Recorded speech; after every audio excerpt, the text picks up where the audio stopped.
Hi again, guys. It's been a year on since I did the last Carv review, so today we're going to do another one here at sunny Mount Sunapee this time.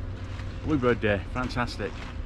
So we're going to see what's happened between this time last year and now in terms of the app and in terms of my skiing, and see if my ski IQ got any higher. So we'll hit the slopes and I'll get back to you. Catch you later. So the keen-eyed amongst you will probably notice that the weather changed. Well, it wasn't just the weather that changed, it was also the location.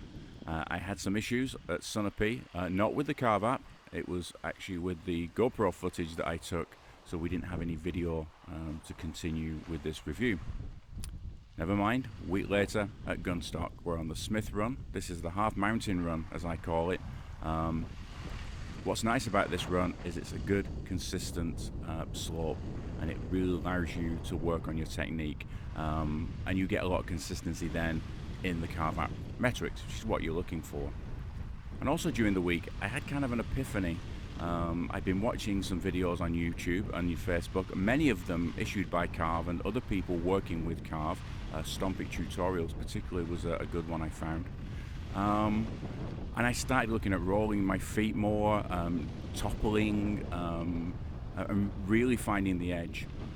So this was a particularly good run. This was my highest ever IQ score, and what we'll do, we'll go through the screens of the Carv app and take a look at what we achieved here.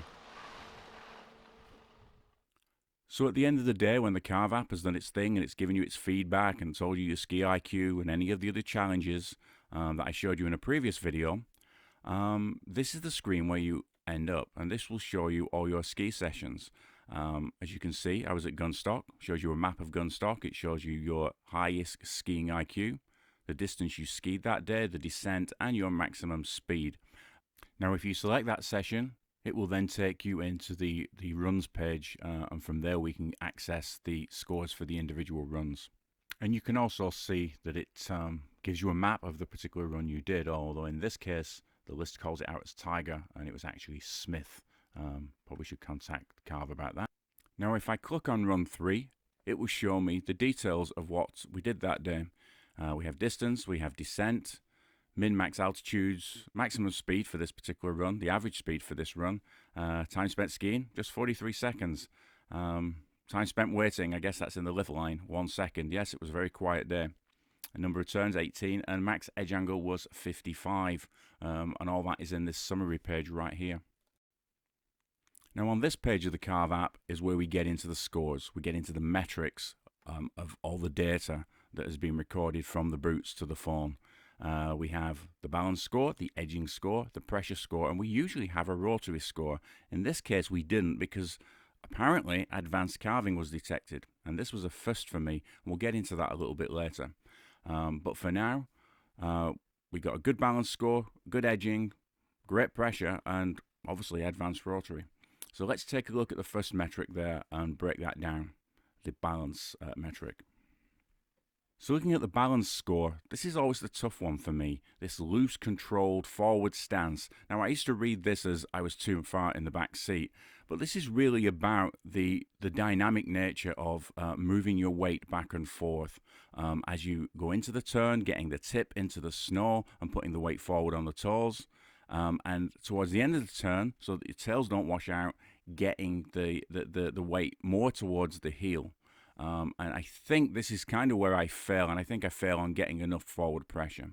Foot roll is fine, right in the pro zone there. You can see they have these target zones where they would like you to be, ideally, and also the pro zone. So I guess I get into the pro zone for foot roll, but I don't even get into the target zone for forward stance. So over to the edge angle analysis here, the edging score. You notice at the top this has got a heat map for both right and left turn. They've recently changed the colours on here. I think they were worried about colour blindness and how the previous heat map looked, so they've changed it to this. Not as visually striking, but obviously more accessible, so that's always good. So we look at edge similarity here. What the left and the right are doing, the edge angle. I don't know if this is a maximum or an average, and also early edging. Now you can see this is quite an extensive page. That was only half of it. And here are the rest of the metrics with a little bit of overlap at the top and bottom there with the early edging. So in addition, you have edge smoothing, you have turn symmetry, that's the edging between your left and right turn, and turn comparison edging. Now, if there are any of these that you don't understand as you're going through the app, what you can do is hit the little caret there on the right, and it will open up a description page, and it will tell you exactly what that metric is for. And like I said, there are videos as well. You just need to go to Carv's YouTube or the website, and you will find those very easily. I'm moving to the pressure analysis. Again, we start with one of those heat maps, very good for visualizing what's really going on throughout the turn. Pretty even there. Outside ski pressure. At the top end of the pro zone here, I mean, I'm in danger of moving out of it. I was watching a guy called Darren Turner, he's a ski instructor, and he talks about the clutch accelerator, and it's about moving the weight between your feet. And that really got me tuned in to get in the weight on the outside ski. Maybe a little bit too much by the looks of that. Turn symmetry, I think that speaks for itself. But what you do see is a turn comparison, stronger on the left for some reason. Not sure why, and I'm not sure if that carries through all the other runs that I do. That's something I need to check. But of course, you can do that. You can look at each run in turn. As I mentioned earlier, in terms of the rotary score, we didn't get one on this run. That's because apparently we were doing advanced carving, which is great. But what it means for this video is that we don't have a metric to look at. So I'm going to jump over to one of my other runs where I didn't achieve advanced carving, and we can see what the rotary score was there. So here we are, run number 10, just a measly 117.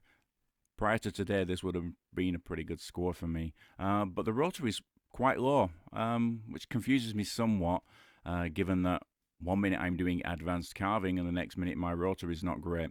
But let's take a look at what the rotary means. We're really talking about the parallel index here, and this goes to the snowplow, whether you're snowplowing in turns. But I think it can also go to if you're almost reverse snowplowing. One of the reasons I got the GoPro Max was to analyze my skiing from a visual standpoint without anybody else filming me, and just as a double check for what Carv's telling me. And if anything, it's possible I do see that reverse snowplow occasionally. Now, what that really means in the grand scheme of things, if I'm carving, I don't really know. But this metric is certainly here to help that. As you can see, it's a very low score, 36, way out of the target zone, certainly nowhere near the pro zone. So the question I get asked all the time when I talk about Carv, or when I'm on a forum or on Facebook and people are asking about this new system, is, does it improve your skiing? Well, over the last couple of seasons that I've had it, I think I could definitely say yes. Is it the only thing that's improved my skiing? I can't guarantee that. Obviously, I've been studying other things. I've been watching YouTube videos, listening to advice of other people. I even watch people when I'm on the lift, and watching them coming down the slopes just to see what they're doing and if I can emulate that. So there's definitely a mixture there, but what this does give you is a very definitive way of looking at the low-level metrics of what your feet are doing, what your skis are doing, what your legs are doing. And I've even seen evidence of instructors using this with their students to give them extra feedback. But absolutely, I think I found that you can use this to improve your skiing. I highly recommend it. For the cost of 2 or 3 private lessons and a lift ticket, this has been great. I'm a data junkie anyway. It's why I've made these videos. It's why I support the product. I've not been paid by Carv. I didn't get anything for free. This is purely me talking about my experience with this product. So if you're interested, just go for it. It's definitely worth it. We know skiing is expensive. This is a minor cost, and it will improve your skiing if that's what you want to do. Thanks for watching, guys. I'll see you again soon. Bye now.